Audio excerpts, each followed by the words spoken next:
So I'm Louise. I'm mum to Billy, Tom and Artie, and Honey, who is our angel baby. So Honey was born at 41 weeks at home. I had her in the bath pool. We had a really normal, natural labour, and then when she was born, she came out but didn't take a breath. So Honey's loss affected us all differently. We all grieved differently. The boys' main concern was about me and how I was. They didn't ask a lot of questions, I think probably because they were afraid to upset me. So I would offer information to them about the process, about the funeral, about the coroner process, and then if they wanted to, they could ask me questions about that. Artie, who's my 10-year-old, processed a lot through play, so he would play things out, and the older boys I would give them more information than what I was giving Artie because they're older, and then they were free to make decisions or ask any questions. But yeah, we all did it hugely differently, and I think that's fine.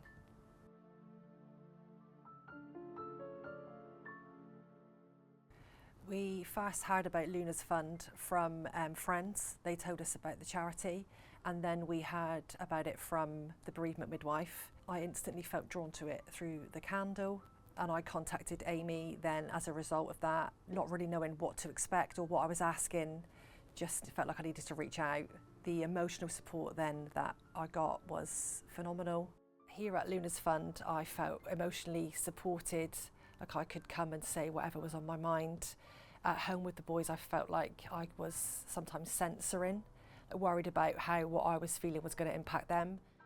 But here I could say the things that were on my mind without any fear of judgment, and they were validated and accepted.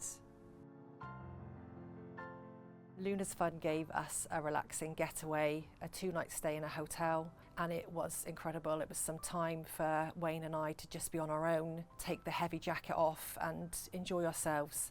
And I think that was probably the first time that we did experience some joy again after everything that had happened.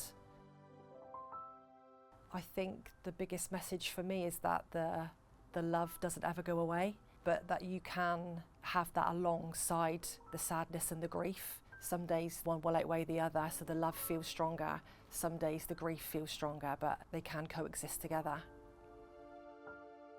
So I would say to another parent to reach out, even if at the minute you don't know why. Being part of a community is huge. And in those early days with the not knowing what's happening and being in a blur, actually you need guidance, and these are the perfect people to guide you. And you can access some great practical and emotional support from these guys.